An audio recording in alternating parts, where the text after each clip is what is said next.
Thank you for joining me as we explore the full moon in Leo, which is set to reach its peak at 11:53 p.m. on Wednesday, the 12th of February 2025. Hello, my name is Tian and I am your astrologer. This is a powerful cosmic invitation and a powerful cosmic event. Every year we have the full moon in Leo, but this has a very different alignment. It is asking us to embrace the fullest and the boldest expression of who we innately are. It is asking us to break free from our limitations and tap into that creative fire deep within our solar plexus chakra. At 24 degrees and 5 minutes of Leo, there is a potent energy, igniting a deep wake-up call for us to connect with our authentic selves and begin living with unapologetic confidence. The moon in Leo is making a T-square with the Sun in Aquarius and Uranus in the sign of Taurus.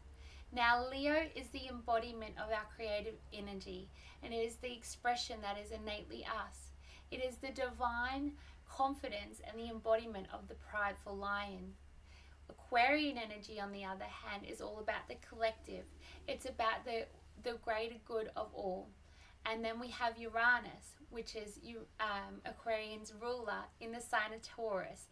This is creating a very strong shift and blockage, asking us to free ourselves from these stagnant beliefs and outdated patterns and align with what truly matters to us. The full moon in and of itself is a time of release and manifestation. It is the peak of the lunar cycle where the energy reaches its highest point. So after the new moon in Aquarius a few weeks ago, we have gone halfway through the lunar cycle. But we've also had a new moon in Leo on the 4th of August 2024.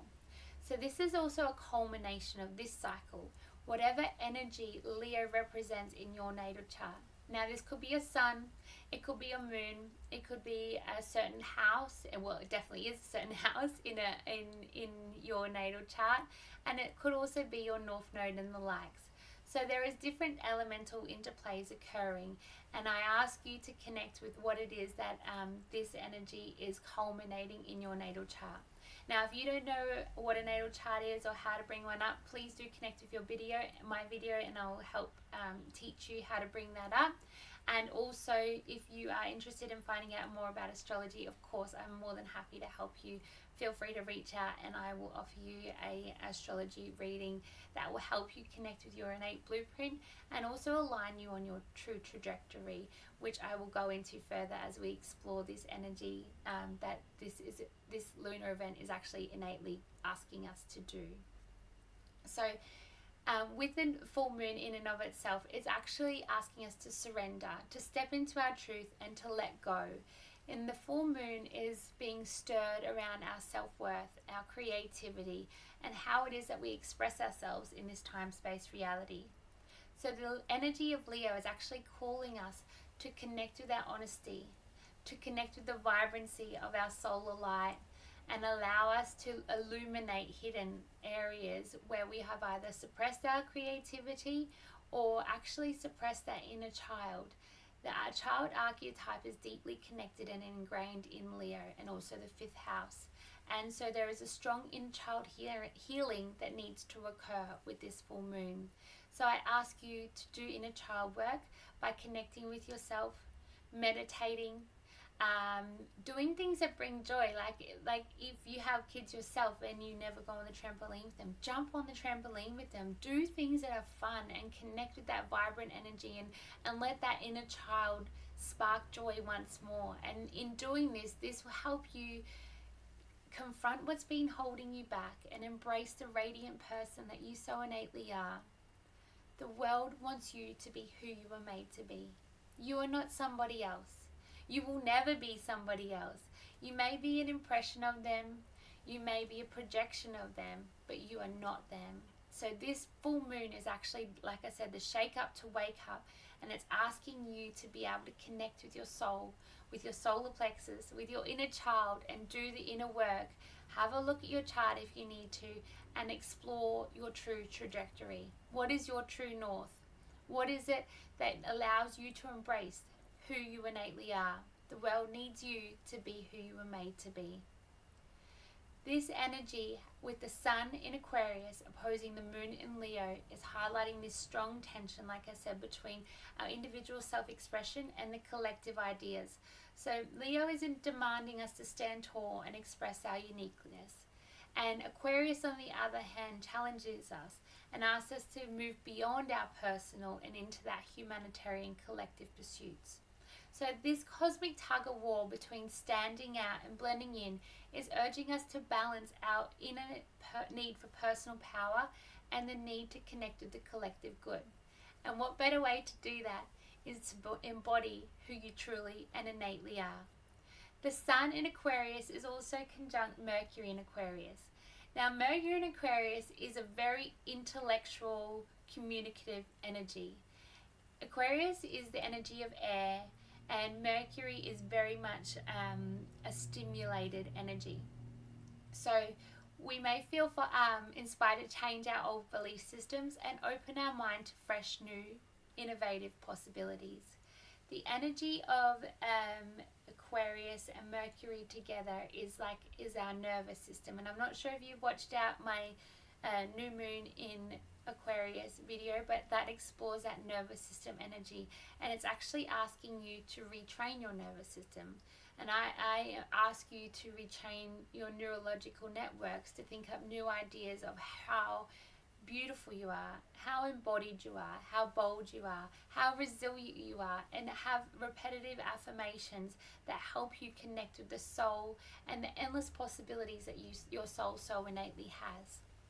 This is a time where we're being asked to articulate our ideas and our unique bold ways, where we're shifting new perspectives into wider popularity, to the wider ideals. So it's essentially coming within our souls and cultivating this light to shine the light for others to see. The moon in Leo is also opposite Mercury in Aries. Now, those that have a Gemini moon natally or a Virgo moon natally or a moon opposed Mercury natally know exactly what I'm speaking to when there is a tug of war between our emotions and our intellect.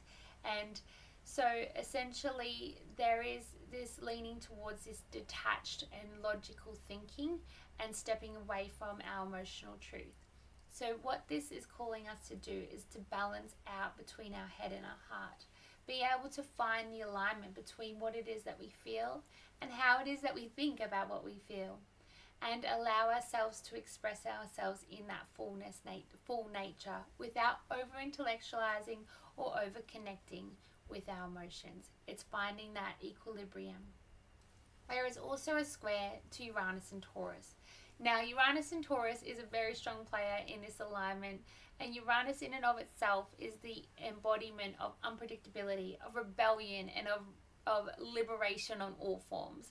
So Uranus in the sign of Taurus is shaking up all that we find valuable, all that we find stable, and our material security, to be able to radically shift and wake up to what it is that we actually value.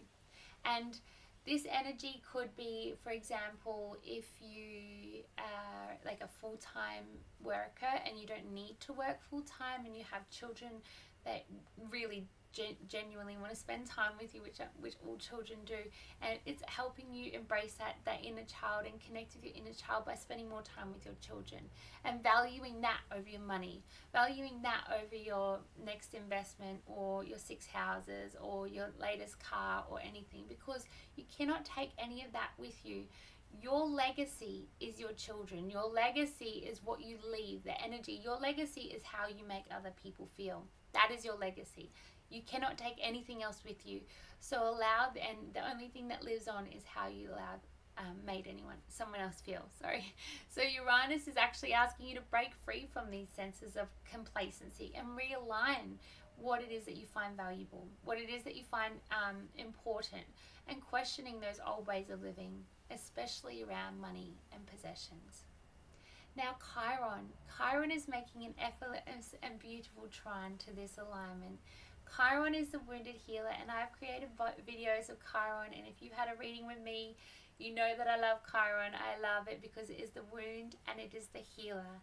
And this supported trine to the moon in Leo is bringing opportunity for us to heal these old emotional wounds, especially those related to self-worth and creativity. It is supporting our growth by helping us address what it is that we value and how we express what it is that we value within ourselves. So affirmations at this time is very potent to help you connect and cultivate, especially affirmations or dialogue to your inner child. And it helps you heal the parts of you that have been holding you back, and also preventing you from that creative flow and allowing you to embrace the joy that is so rightfully yours. There is also a sextile being formed to the black moon in Lilith in Libra. The moon sextile to black moon Lilith is adding a layer of raw power and authenticity. This is creating this primal, I love Lilith, I don't know if you can tell, but this primal, untamed connection to the energy of the feminine.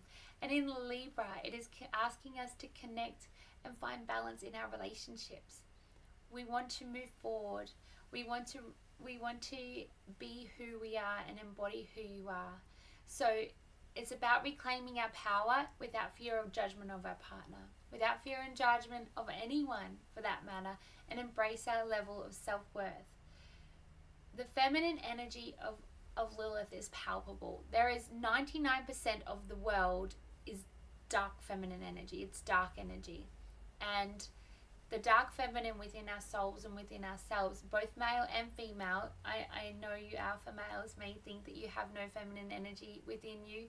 You so innately do. Just as yin and yang, there is always balance, and you do have that anima and animus. If you look at Carl Jung's teachings, my favorite person in the world that was on this earthly plane. But it's about being able to reclaim this power within ourselves, reclaim what it is that lights up our untamed connection with ourselves, and allow that to move forward as we embrace our inner child, as we embrace the creative force that is so innately us, as we wake up with this new full moon energy as well. And so overall and overarchingly, this full moon is all about creativity and self-expression. It's asking us to step into our truth, to reclaim our voice, inner and outer, and embrace the freedom-seeking, truly unique individual that we so innately are, unapologetically. Unapologetically is the key word here, especially with that Lilith influence. So this celestial alignment is innately an invitation for us to recognize our individuality as a gift that has been divinely given on this time-space reality, given the time, date, and place we're born. So of course, if you'd like to, again, check out your chart, I'm happy to do so. But your light, the uniqueness that is you, is needed in this world now more than ever. So I urge you to break free from your old patterns. There is a strong square to this Uranian energy that is asking us to, that is innately releasing restrictions, and whether that be old beliefs, old behaviors, or even old relationships, it's shedding out those layers of doubt and stepping boldly into a new chapter whereby we're able to live authentically aligned with who we are. And the Chiron influence of this full moon is asking us to heal the wounds about our creativity, connect with our self-worth, and acknowledge the parts of ourselves that we've neglected for someone else, neglected out of fear, neglected out of suppression or repression, and reclaim the joy and the passion and the creativity, and allow all that to come and shine through and connect with that solar plexus energy and find happiness in the world, find happiness in the moment, be present, and surrender those limiting beliefs that kept you small, surrender the people that have kept you small and kept you limited, and embrace this expansive potential that is so innately aligned with your trajectory. Now, we do have a lot of powerful shifts occurring here, and when we have Uranian energy meeting with the Earth energy, especially on a T-square level, just as we do in this alignment, there is a very strong, it's like you're on shaky ground, and there's no knowing what way is up when the earth is moving. And there is a strong chance that there is tectonic activity on a literal scale, but on a metaphysical scale, this fixed T square is actually grounded in the sign of Scorpio. Now, the energy of Scorpio is my favorite energy, and it is the embodiment of emotional depth, of wisdom, of connecting with our core selves, of diving deep within our waters and shining a light on our shadow, shining a light on all it is that we have just pushed down and repressed and suppressed, especially on an emotional scale as well. They aren't the first to be able to connect with their emotions. When Scorpios feel something, they just bury it down, and they go and hibernate to sift through that. It's time to go into hibernation. It's time to connect with this lunar cycle. On a solar cycle or a new moon, we're looking more in the outside world, but on a lunar cycle or a full moon, we're being called to turn inward, to introvert ourselves, and be able to find our inner truth. So it's about providing this emotional strength to navigate these tectonic shifts that are occurring, potentially literally, but definitely metaphysically, to give clarity in chaos, amidst the chaos, and allow us to be stronger than ever before. There's three different representations to the Scorpio energy. There's the scorpion who wants to sting someone who hurts us back. Then there's the eagle who rises above and sees a higher perspective.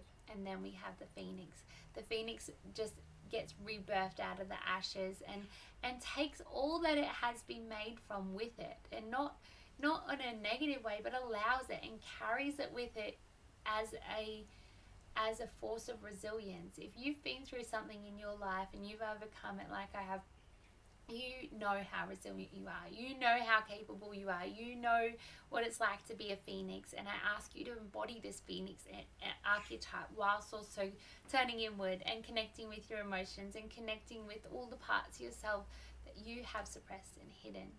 And being able to surrender the expectations of others to be able to cultivate a sense of self and groundedness in that sense of self deep within your inner being. Like, it's not even on a solar level. It's like Scorpio energy is all your sacral energy, your womb, and as a woman, and it's that reproductive organs. It's the nature of the unseen. It's connecting with the unseen parts of yourself and shining a light on it and embracing it for what it is.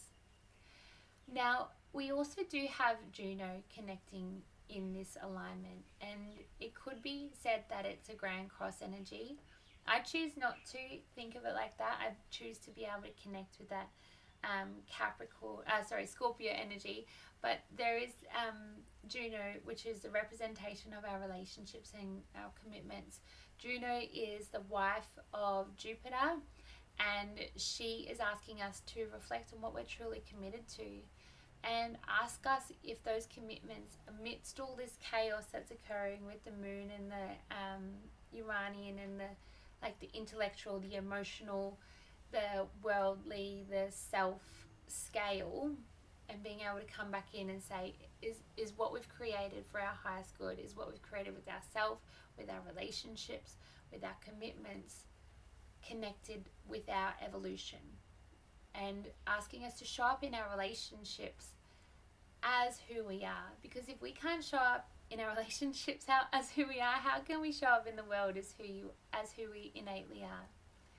So there is a lot of potent energy being brought to light, and the spiritual guidance that I could offer you for this full moon to reclaim your own innate magic is being able to celebrate yourself. Celebrate yourself, warts and all, and let go and surrender all limiting fears and beliefs that have kept you hidden, kept you suppressed and small. Connect with that inner child, connect with that joy and that sense of love and abundance for life, because life is freaking beautiful. We are so lucky in the Western world to live the life that we have and have what we have and experience it. And yes, it doesn't come without adversity, but it's about being able to stay grounded amidst the change and find that grounding. embrace these shifts with clarity and confidence in who you are and what you embody, and connect with who you are and what you embody, so you can move forward with confidence. And confidence also comes with boundaries. So I urge you to say no to what no longer serves you. Say no if something, like, it depends on obviously your human design archetype, and I am happy to look at that for you as well. But if it's okay to say no. It's okay to say no if it comes from a space of integrity. Stand tall and proud in who you are, and live your life in its fullness, and be able to embrace your own greatness, inner greatness, your self-expression, and liberate your soul with a new sense of purpose, a new sense of true north and knowingness of who you are, and the embodiment of all that is uniquely you. Bless you and thank you, and happy full moon, and may the magic of this full moon radiate the light within you so palpably and potently, and may you so deeply connect with this profound transformative cosmic alignment, and embody who you so innately are meant to be in this world. Thank you for watching my video. Of course, if you like this video, please may give it a thumbs up. If you've made it this far, I'm so grateful, and I do hope I have offered you clarity and guidance amidst this. And if you would like a reading, please may you message me and make sure you let me know that you've watched it to the end of the video, and I will give you a discount and help you connect with your blueprint and your life soul trajectory, and allow you to align with the magic that is so innately you. Thank you, and bless you from the bottom of my heart. Thank you, and happy full moon.